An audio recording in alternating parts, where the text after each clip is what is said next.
देखिएगा भिन्नों का लासा। भिन्नों का लासा किस तरह से निकाला जाता है? भिन्नों के लासा निकालने के लिए एक सूत्र है, भिन्न का एलसीएम बराबर अंशों का एलसीएम बटे हरों का एचसीएफ यानी हरों का मासा लिया जाएगा और अंश का मासा लासा होगा। देखिएगा एग्जाम्पल के तौर पर अच्छा समझ में आएगा। देखिएगा भिन्नें 3 दी हुई हैं यानी 2/7 कामा 9/14 कामा 5/7 का एलसीएम क्या होगा। यानी अभी बताया है कि अंशों का लासा बटे हरों का मासा। तो लासा तो लगभग समझ चुके, निकालना भी आ गया होगा। आगे मासा भी पूरी तरह से समझाया जाएगा, लेकिन थोड़ा यहाँ पे कुछ समझ में आए इसलिए मैं बता रहा हूँ कि जैसे हम लासा निकालने के लिए गुणनखंड करते थे, तो लासा निकालने के लिए जो गुणनखंड कर रहे थे उसमें उसके आंसर निकालने के लिए हम सबसे बड़ी घात लेते थे, यानी जितने अंक आते थे उनके सबकी बड़ी घातों की गुणा करते थे आपस में, तब लासा निकलता था। और मासा में क्या होता है? मासा में जैसे 3 संख्याओं का मासा निकालना है तो उन 3 संख्याओं का गुणनखंड करेंगे अलग अलग, फिर उन तीनों संख्याओं में जो कॉमन संख्या है यानी जो तीनों में है केवल उन्हीं संख्याओं की आपस में गुणा करेंगे तो वही संख्या उन तीनों संख्याओं की अभिष्ट मासा होगी। उसी तरह से अब जैसे समझेंगे, इसमें अंश 3 भिन्न हो गई, 2/7 9/14 5/7 का एलसीएम क्या होगा। तो अंश देखें, अंश क्या है? अंश 2, 9, 5। इनका लासा निकालेंगे यानी अभिष्ट लासा बराबर 2, 9, 5 का लासा वटे 7, 14, 7 यानी 3 संख्या हो गई, लेकिन जिसमें 2 तो सेम है, या पूरी लिख लो 7, 14, 7 का मासा। तो इन तीनों संख्याओं के जब ऊपर लासा निकालेंगे तो लासा तो उनका 90 हो जाएगा पूरा। निकाल के देखिएगा, यानी तीनों की गुणा लासा के बराबर हो जाएगी। और मासा निकालेंगे तो 7, 14 और 7, इनमें तीनों में कॉमन क्या है? 7 कॉमन है, तो वही 7 नीचे आ जाएगा, यानी लासा आ गया 90 बटे मासा 7। तभी अभिष्ट भिन्न का इन तीनों भिन्नों का लासा हो गया है 90/7। अगर घातों में यदि आधार समान हो तो अधिकतम घात वाली संख्या ही एलसीएम होती है।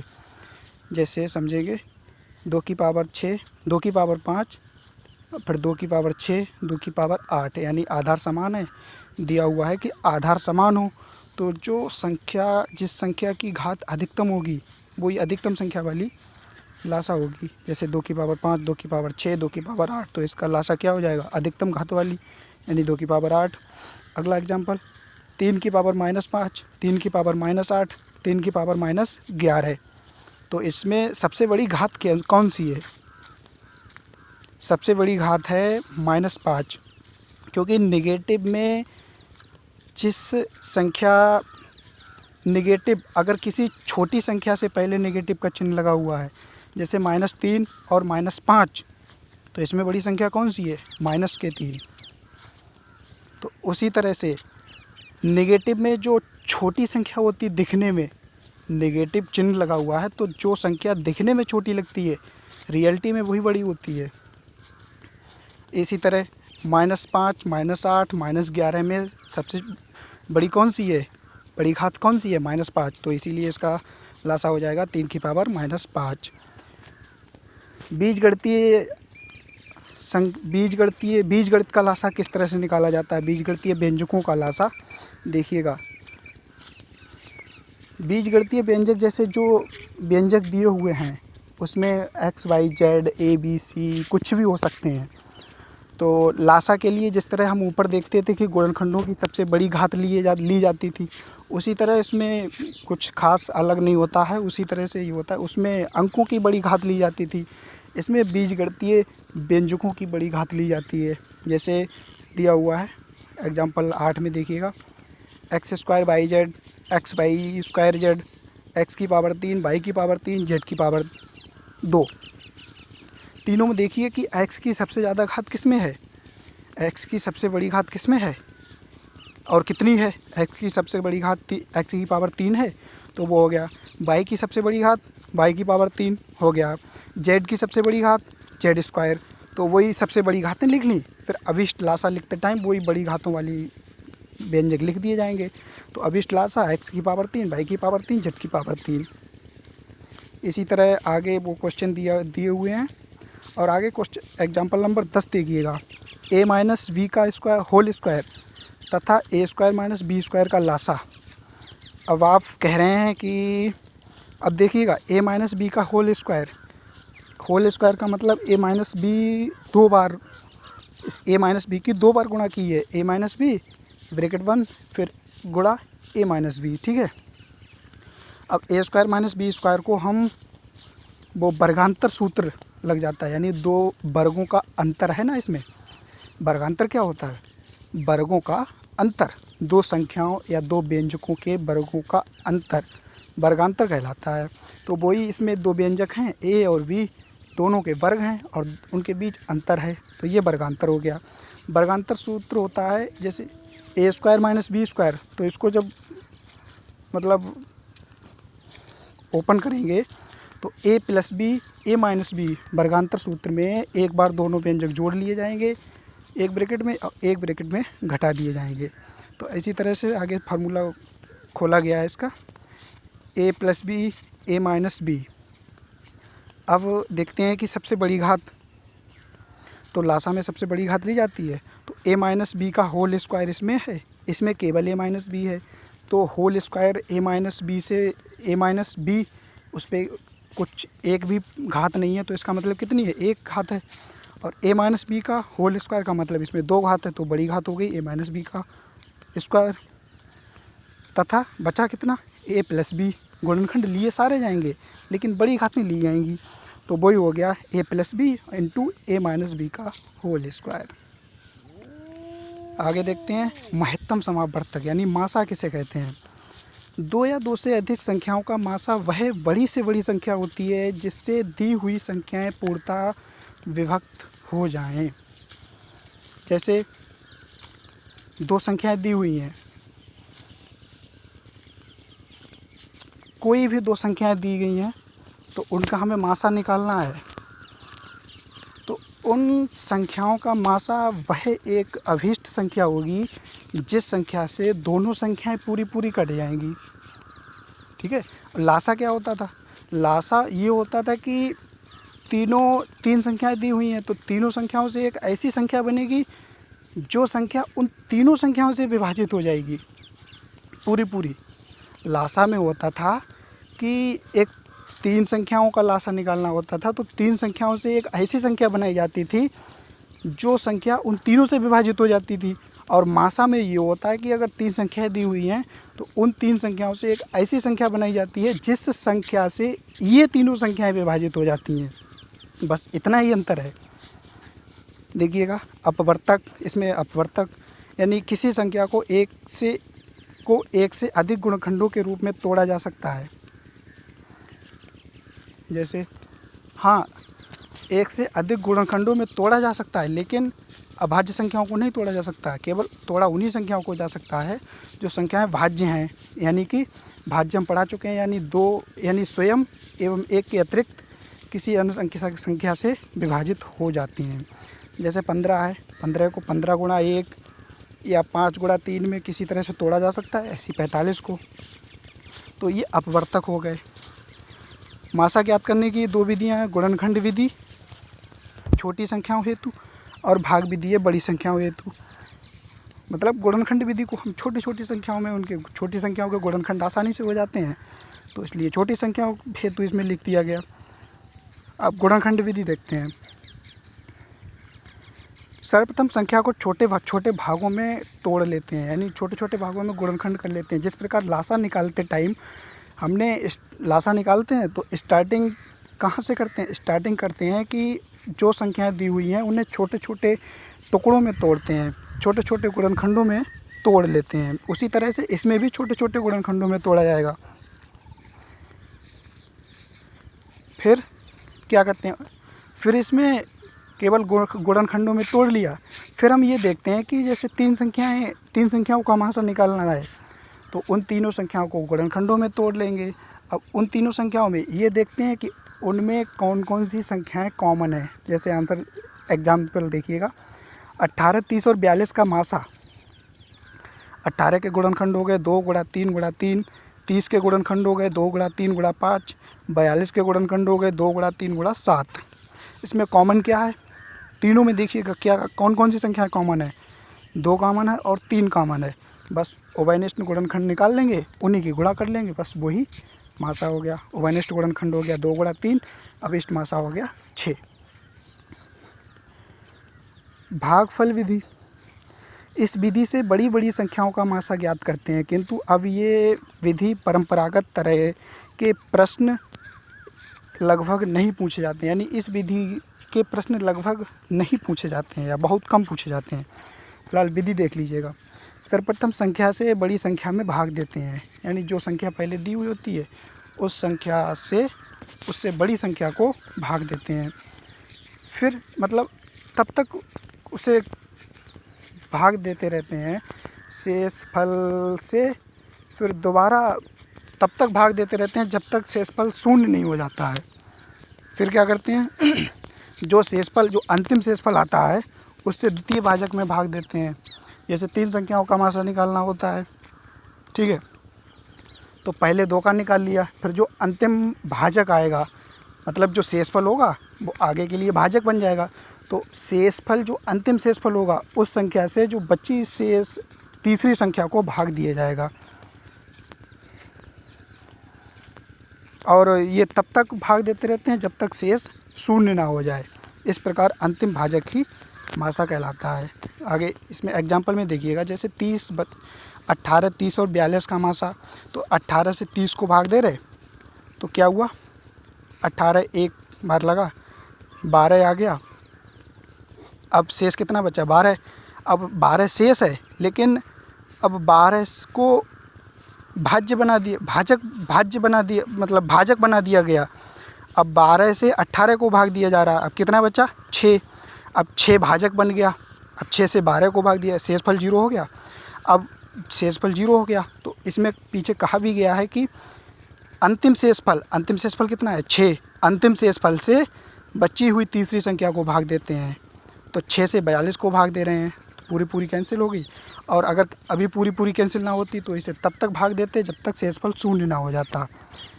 अब जब शेषफल शून्य हो जाएगा तो जो अंतिम शेषफल जो यानी दोनों में से 6 हैं तो बस वही अभिष्ट मासा हो गया। आगे इसी तरह से ये एग्जाम्पल दिया हुआ है। दशमलव संख्याओं का मासा देखते हैं। दशमलव संख्याओं का HCF यानी मासा निकालने के लिए संगत पूर्णांक संख्याओं का मासा निकालते हैं तथा प्राप्त HCF में दशमलव सबसे अधिकतम संख्या के बराबर लगाए हैं। अब दशमलव संख्याओं का लासा किस तरह से निकाला था? लासा में भी हमने पूर्णांक संख्याएं ली थी, जो दशमलव संख्याएं थी दशमलव को हटा दिया था, बाकी जो शेष संख्याएं बची थी उनका लासा मतलब गुणनखंड किए थे, उनका लासा निकाला था। इसी तरह इसमें कि जो संख्याएं दी हुई होंगी उसको पूर्णांक संख्या यानी दशमलव हटा देंगे, फिर उनका मासा निकालेंगे। और लासा में क्या किया गया था कि जिसमें दशमलव सबसे कम पहले लगा होगा मतलब मासा में उतने ही अंक पहले दशमलव लगा दिया जाता था। इसमें क्या है उसमें कम से कम था, इसमें अधिकतम संख्या ली जाएंगी, जैसे 1.8, 0.27, 0.072। अब इनकी अभिष्ट संगत पूर्णांक ले लेंगे तो 18, 27 और 72 गुणनखंड कर लिए, तो गुणनखंड कर लिए और मासा के लिए कॉमन संख्याएं भी निकाल ली हमने। तीनों में कॉमन है 2 बार 3 यानी 3 गुणा 3, 3 गुणा 3, 3 गुणा 3 कॉमन है, तो मासा बराबर कॉमन अंकों की गुणा, तो 3 गुणा 3 बराबर 9। अब अधिकतम बार देखेंगे, सबसे ज़्यादा कितने अंकों पहले दशमलव लगा है? लास्ट वाले में 0.072 यानी 3 अंकों पहले दशमलव लगा हुआ है, तो बस 3 अंकों पहले दशमलव लगा देंगे। और 3 अंक है ही नहीं तो 9 से पहले 2 जीरो लगा लेंगे, यानी पॉइंट के बाद 3 अंक होने चाहिए, ठीक है। इसी तरह 0.009 ये अभिष्ट दशमलव संख्या का मासा हो गया। भिन्नों का मासा किस तरह से निकालते हैं? भिन्न का मासा बराबर अंश का मासा बटे हर का लासा। ये सूत्र भी भिन्न के लासा का ठीक उल्टा है। भिन्न के लासा में क्या था? भिन्न के लासा में था कि अंश का लासा बटे हर का मासा। उसी तरह भिन्न के मासा में है कि अंश का मासा लिया जाएगा, बटे में हर का लासा होगा। जैसे 5/8 7/16 का मासा हो जाएगा। हाँ, और देखिएगा इसमें कि एक नया लॉजिक है। जिन संख्याओं में कुछ भी उभयनिष्ठ ना हो, जैसे अंश का मासा निकालेंगे, अंश है 5 और 7, उभयनिष्ठ क्या है? कुछ नहीं है। जब कुछ नहीं है तो क्या है? 1। भाई 1 तो दोनों का गुणनखंड है। 1 से 5 भी कट जाएगा, 7 भी कट जाएगा, यानी 1 कॉमन है। तो जहाँ पे उभयनिष्ठ गुणनखंड कोई नहीं होगा वहाँ पर 1 होगा। उसी तरह यहाँ पे 1 लिया गया है। अपान में 8 और 16 का लासा लिया गया है, तो 8 और 16 का लासा 16 हो गया। तो इसका अभिष्ट आंसर हो गया 1/16। इसी तरह से ये आगे एग्जाम्पल नंबर 22 दिया हुआ है। आगे देखते हैं, यदि संख्याएं घातांक के रूप में हो तो उनका और आधार समान हो तो HCF वह संख्या होगी जिसकी घात सबसे कम होगी। लासा निकालते टाइम, यानी लासा मासा उल्टे हैं, ऐसे मान के चलिए। लासा निकालते टाइम हमने सबसे बड़ी घात वाले को लासा लिया था। मासा में क्या है? सबसे छोटी घात वाला मासा होगा। जैसे देखिएगा 2 की पावर -4, 2 की पावर -7, 2 की पावर -9, तो सबसे छोटी घात कौन सी है? 2 की पावर -9। -9 सबसे छोटा है, सबसे कम है, इसलिए मासा 2 की पावर -9 है। आगे देखते हैं बीजगणितीय प्रश्नों का मासा। बीजगणितीय हमने अब बीजगणितीय जो प्रश्न थे उनका जब लासा निकालते टाइम गुणनखंडों की बड़ी घात लेते थे। अब इसमें केवल कॉमन फैक्टर लिए जाएंगे। जैसे x² y² z² x y z² x y z common factor लिए जाएंगे या सबसे छोटी घात ली जाएगी। कॉमन और छोटी घात, जैसे देखिएगा x² y² z² x y z² और x y z का मासा निकालना है तो सबसे न्यूनतम घात, उसमें अधिकतम घात लिखी थी, इसमें सबसे न्यूनतम घात। x की सबसे न्यूनतम घात कितनी है? 1। y की सबसे न्यूनतम घात 1 और z की सबसे न्यूनतम घात, z की सबसे न्यूनतम घात देखिएगा z है, केवल इसमें गलत लिखा हुआ है, z है, सबसे न्यूनतम घात z है, यानी केवल 1 है। तो इसका मासा हो जाएगा x y z। थोड़ा इसमें गलती है, सही कर लीजिएगा। ऐसे ही आगे देखिएगा x² y की पावर 3x y की पावर 4 x की पावर 4 का मासा। तो x की न्यूनतम घात देखिए, सबसे कम x की घात किस में है? 1, और कितनी है? 1 है। y की सबसे न्यूनतम घात 1 है, तो मासा हो गया xy। एग्जाम्पल नंबर 25 में थोड़ा गड़बड़ है, z की घात 1 है इसमें, बाकी जो नीचे लिखा हुआ 2 है, तो इसका मासा xy z होगा, ना कि xy z²। ठीक है, आगे देखते हैं। हाँ, आगे जब दो संख्याएं दी हुई होती हैं उनका लासा मासा से संबंधित सवाल आते हैं कि दिया हुआ होता है कि दो संख्याओं में प्रथम संख्या इतनी, द्वितीय संख्या इतनी और इसका लासा इतना है, तो इसका मासा ज्ञात कीजिए। या दो संख्याएं लासा मासा में से किसी तीन आंकड़ों को दे देते हैं, चौथा पूछते हैं, तो उसके लिए एक फॉर्मूला है कि यदि दो संख्याएं ए और बी दो संख्याएं हैं जिनका लासा एल है, मासा एच है, तो प्रथम संख्या यानी संख्याएं हो गई ए और बी, लासा एल हो गया, मासा एच हो गया, तो फार्मूला हो जाएगा प्रथम संख्या गुणा द्वितीय संख्या बराबर लासा गुणा मासा। अब इसी तरह से अगर लासा निकालना है तो जैसे लासा निकालना है तो प्रथम संख्या गुणा द्वितीय संख्या, और मासा इधर गुणा में है तो उधर भाग में चला जाएगा। ठीक है, तो लासा हो जाएगा प्रथम संख्या गुणा द्वितीय संख्या बटा मासा। इसी तरह से अगर मासा निकालना है तो लासा भाग में चला जाएगा। अगर प्रथम संख्या दी है, द्वितीय संख्या निकालनी है तो प्रथम संख्या भाग में चली जाएगी। मतलब जो प्रथम संख्या निकालनी है तो लासा गुणा मासा बटे द्वितीय संख्या भाग में आ गई। ऐसे देखते हैं, कुछ उदाहरण देखते हैं लासा मासा से संबंधित। जैसे अब समझिएगा, 6 घंटियाँ एक साथ 12 बजे दोपहर को बजीं, यानी 6 घंटियाँ हैं, वो कितने बजे बजी? 12 बजे बजी, एक साथ बजी 12 बजे। यदि वे घंटियाँ 2, 4 क्रमशः, यदि वे घंटियाँ 2, 4, 6, 8, 10 और 12 मिनट के अंतराल पर बजती हैं, यानी जो 6 घंटियाँ हैं वो क्रमशः 2, 4, 6, 8, 10, 12 मिनट के अंतराल पर बजती हैं, तो पुनः कितने बजे एक साथ बजेंगी? पहले बजी थी 12 बजे और इतने मिनट के अंतराल पर बजती हैं, तो कितने बजे एक साथ बजेंगी? तो इन संख्याओं कितने बजे बजेंगी, इसको निकालने के लिए हम तीनों ये जो 6 संख्याएँ हैं जिनका मिनट का अंतराल दिया हुआ है उनका लासा निकालते हैं। 2, 4, 6, 8, 10, 12, इसको बारी बारी से छोटी गुणनखंडों से काटेंगे और लासा आ जाएगा 120। यानी ऊपर प्रश्न में दिया हुआ है मिनट, तो 120 क्या होगा? मिनट। और मिनट को घंटे में बदल लेंगे, कितना हो गया?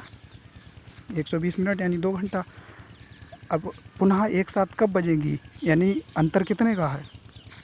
2 घंटे का अंतर है, तो 12 बजे बजी थी और 2 घंटे का अंतर हो गया, तो आगे कितने टाइम बजेंगी? इसे मेन समय में जोड़ दिया जाएगा। 12 + 2 यानी 14 बजे। 14 बजे का मतलब 2 बजे। नोट पॉइंट समझिएगा, इससे इस तरह के सारे सवाल हल होंगे। इस प्रकार के प्रश्नों में चाहे घंटियाँ सेकंड अथवा मिनट अथवा घंटे के अंतराल पर बजे, तुरंत उसका एलसीएम ज्ञात करके प्राप्त समय को प्रारंभिक समय में जोड़कर एक साथ घंटियों के बजने का समय ज्ञात कर लेते हैं। यानी समय चाहे सेकंड, मिनट या घंटे में दिया हुआ हो, हम तुरंत उसका लासा निकालेंगे, फिर जो समय आएगा उसे प्रारंभिक समय में जोड़ देंगे, बस वही आगे एक साथ बजने का समय हो जाएगा। अगला क्वेश्चन देखते हैं। वह छोटी से छोटी संख्या ज्ञात कीजिए जिसमें यदि 3 जोड़ दिया जाए तो वह 27, 35, 25 और 21 से पूरी विभाजित हो सके। ठीक, सॉल्यूशन देखिएगा। सर्वप्रथम 27, 35, 25 और 21 का लासा निकाल लेंगे। लासा कितना हो गया? 4725। इसमें तो डायरेक्ट दिया हुआ है, आप निकाल के देखेंगे। अब इष्ट संख्या हो जाएगी, जो लासा आया है इसमें से 3 को घटा दिया जाएगा। ठीक है, यानी 4725 में से 3 घटा दिया गया 4722। कब घटाया जाएगा? यानी जब वह छोटी से छोटी संख्या ज्ञात की जाएगी कि इतना जोड़ दिया जाए तो वह इतने से पूरी तरह विभाजित हो जाएगी। अगर इस तरह के क्वेश्चंस आते हैं तो जिनसे विभाजित करी जाएगी उनका लासा निकालेंगे और उसमें वो अगर जोड़ने को कहा गया है तो घटा देंगे, अगर घटाने को कहा जाएगा तो जोड़ देंगे। जैसे अगर नोट पॉइंट में दिया हुआ है, ये ध्यान रखें कि जब छोटी से छोटी संख्या में जोड़ने को कहा जाए तो अभीष्ट संख्या बराबर लासा माइनस जोड़ने वाली संख्या। जब छोटी से छोटी संख्या में घटाने को कहा जाए तो अभीष्ट संख्या बराबर लासा प्लस घटाने वाली संख्या। यानी अगर जोड़ने को कहा जाएगा तो हम घटाएंगे उस संख्या को लासा में से, और अगर घटाने को कहा जाएगा तो हम लासा में उस संख्या को जोड़ देंगे। अगला प्रश्न, महत्तम समावर्तक पर आधारित प्रश्न। वह बड़ी से बड़ी संख्या ज्ञात कीजिए जिसमें 2930 और 3250 में भाग दें तो क्रमशः 7 और 11 शेष बचे। बड़ी से बड़ी संख्या निकालनी है जिसमें 2 संख्याएं दी हुई हैं, इससे भाग दें, मतलब वह बड़ी से बड़ी संख्या ज्ञात कीजिए निकालनी है जिससे इन दोनों संख्याओं को भाग दें तो क्रमशः 7 और 11 शेष बचे। यानी अगर 2930 को भाग दें तो 7 शेष बचे और 3250 को भाग दें तो 11 शेष बचे। देखिएगा, सर्वप्रथम शेषफल को घटाएं, क्रमशः संख्याओं के शेषफलों को उन संख्याओं में से घटा लेंगे। जैसे 2930 का शेषफल कितना है? 7, तो उनसे तो 2930 में से हम 7 को घटा लेंगे, कितना बचा? 2923। और आगे दूसरी संख्या है 3250, उसका शेषफल क्या है? 11, तो 3250 में से हम 11 निकाल देंगे, 3239 बचा। अब इन दोनों संख्याओं का मासा निकाल लेंगे, जो मासा आएगा वही अभिष्ट संख्या होगी। जबकि उस संख्या से इन दोनों संख्याओं को जब भाग देंगे तो क्रमशः 7 एवं 11 शेष बचेंगे। Do it. अगला क्वेश्चन, वह बड़ी से बड़ी संख्या ज्ञात कीजिए जिसमें 63, 138, 228 से भाग देने पर प्रत्येक दशा में समान शेष बचे। यानी वह बड़ी से बड़ी संख्या ज्ञात कीजिए जिसमें 63, 138 और 228 से भाग देने पर प्रत्येक दशा में समान शेष बचे। समान शेष पूछ रहा है, मतलब इसमें शेषफल दिया नहीं है कि इतना बचना चाहिए, ये कह दिया कि हाँ समान शेष बचना चाहिए। तो क्या करेंगे, 138 और 63 का अंतर निकालेंगे, दो संख्याओं का अंतर निकाल लेंगे। प्रथम दो संख्याओं का, फिर अंतिम दो संख्याओं का अंतर। पहले 138 और 63 का अंतर निकाल लिया, 75 आ गया। अब 228 और 138 का अंतर निकाल लेंगे, 90 आ गया। अब 75 और 90 का मासा निकाल लेंगे, बस वही अभीष्ट संख्या हो जाएगी। नोट पॉइंट समझिएगा।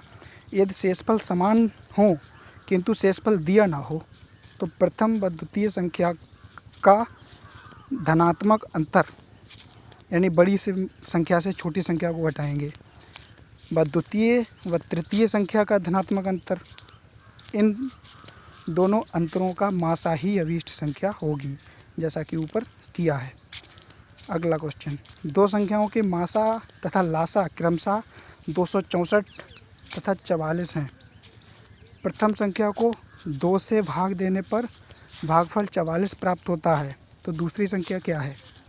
यानी दो संख्याओं के मासा 44 हैं, लासा 264 हैं, और प्रथम संख्या को 2 से भाग दिया जाए तो भागफल 44 प्राप्त होता है, तो दूसरी संख्या क्या है? देखिएगा, मासा बराबर 44, लासा बराबर 264। तो प्रथम संख्या को 2 से भाग दिया जाएगा, यानी प्रथम संख्या बटा 2 बराबर 44।